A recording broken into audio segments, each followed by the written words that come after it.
Hi everyone, it's Tammy again. I cannot wait to start this live broadcast on special education. So I just wanted to give you guys a heads up about what we could be talking about amongst other things because there's just so much.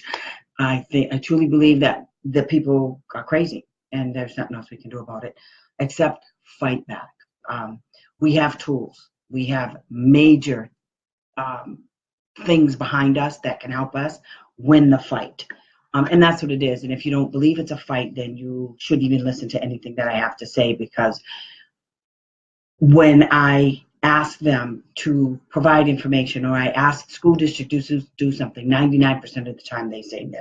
So then I have to come up with a reason why they have to say yes. So, for instance, one of my clients, we just got him into a very expensive school funded by private special needs school funded by the public school system. Yeah, they decided in their infinite wisdom that they're going to take away his OT, PT, speech and language services. Oh, yes, they are, because they're just, they have this inclusive program. Yeah, private special needs school has inclusive programs. It's like, I don't know, sort of like going to Club Med maybe, or maybe Sandals Resorts, how everything's included. You pay one price and everything's included. Yeah, that's what they're trying to sell us. Yeah, that's not going to work, okay? They're in for a rude awakening because related services are individualized.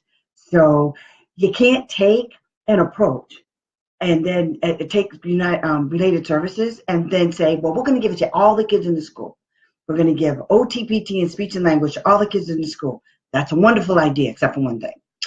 Each kid has different issues under each one of those related services. So, for instance, my client, he has severe communication issues. He has echolalia. So, how is that kid going to his language services are going to be the same as a child who is higher functioning as far as communication goes. So I don't know what planet these people are on. I truly don't, and I don't know why they think that because they cost a lot of money. Like I'm talking $216,000 for one kid per year. That's what I'm talking about. So I think because they think that the school costs so much, they can do whatever they want. No, they can't. They can't do whatever they want. They can't throw the baby out with the bathwater. They can't say, we're selectively going to implement the IEP, the way we want. We're just going to take away all of your services, and we don't have to justify it any way possible. What people don't understand is the way your child gets services in their IEP through evaluations, same way they can take them away. Some team, which I'm finding out that a bunch of team members in various schools across the United States, they all get together and they think that their opinions are so important that they could just wipe away services because they said so. Yeah, that's what they actually think. I can't even tell you how many times that's happened. And then they have the nerve to get offended when I say you can't do that. You're not getting away with it, and I'm going to file against you. They don't like any of that. That's too bad. I'm not here for them to like me. I'm here to make sure children that I represent, that I'm helping get an education by any means necessary. I take no prisoners and I show no mercy. If you're going to be stupid and you're going to come to a team meeting and you're going to tell me some off-the-wall nonsense, then you get what you get. That's too bad, because I have no respect for anybody who can't back up what they're saying. You went to college, and by going to college, that means you have a certain level of expertise in your particular field. I expect you all, team members from the public school system and private special needs schools, to come to the table ready to deal. Okay, that's what I expect. I expect you to come knowing your game. If you don't know your game, you're going to get embarrassed, because if I don't understand what you're talking about and I'm a layperson, then we're going to have problems. Yeah. So Club Med's out. I don't know what they're talking about. They're seriously cuckoo for Cocoa Puffs. Okay. I'm going to straighten all of that out. It's just a humongous mess. And then there's another wonderful subject. So one of my clients, after years of fighting with his school district, moved out of the district.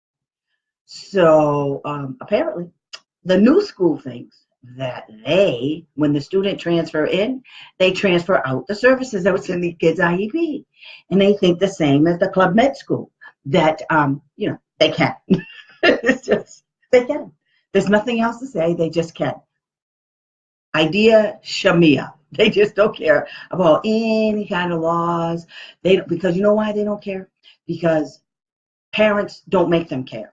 Because most parents, and I just told one of my clients this, the problem with special education and getting services for kids is that there are some who don't fight because they don't believe in fighting. I don't understand how anybody cannot believe in fighting and live in America.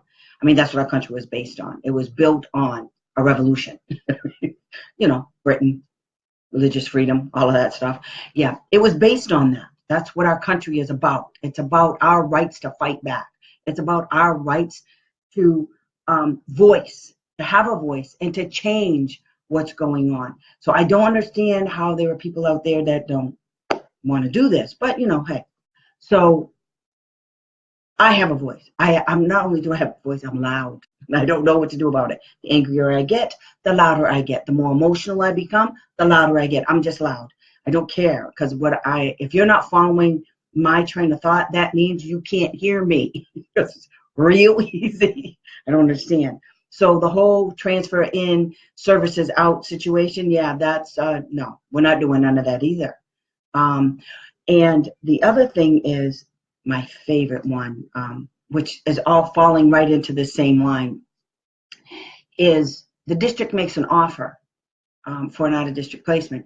Parent rejects the IEP, and for some strange reason, the district thinks that they have the option to say, you either take this or you get nothing.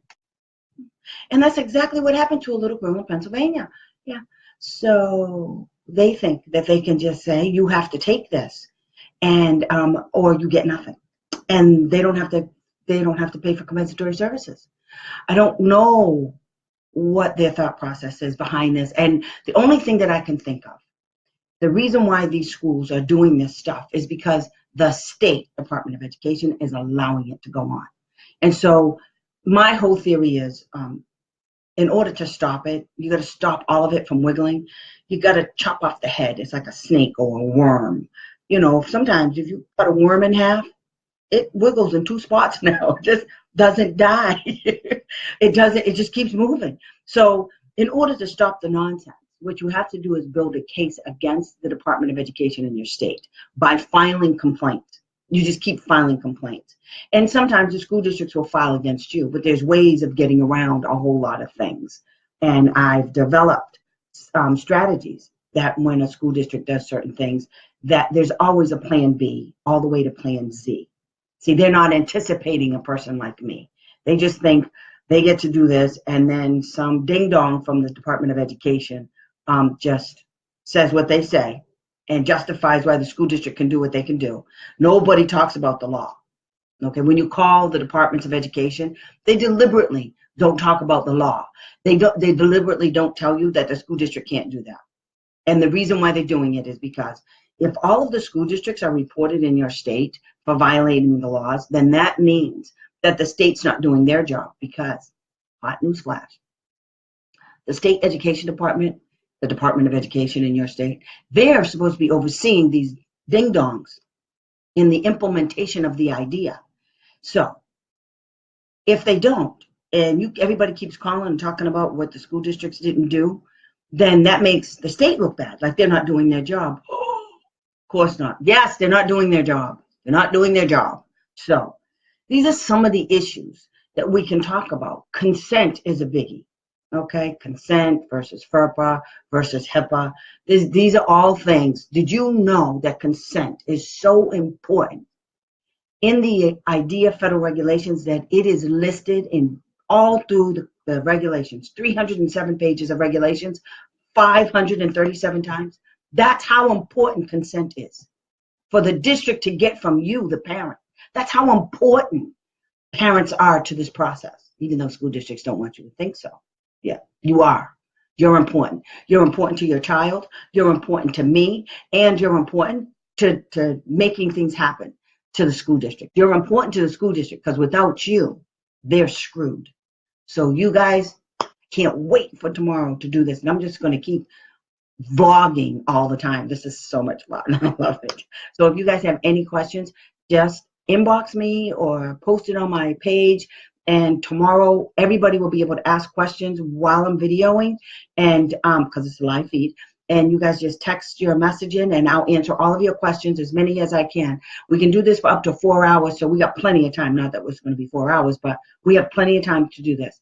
My goal is to give you guys as much information and to tell you where you can get your information as possible. So let me know. I can't wait for tomorrow. I hope you guys are going to be ready.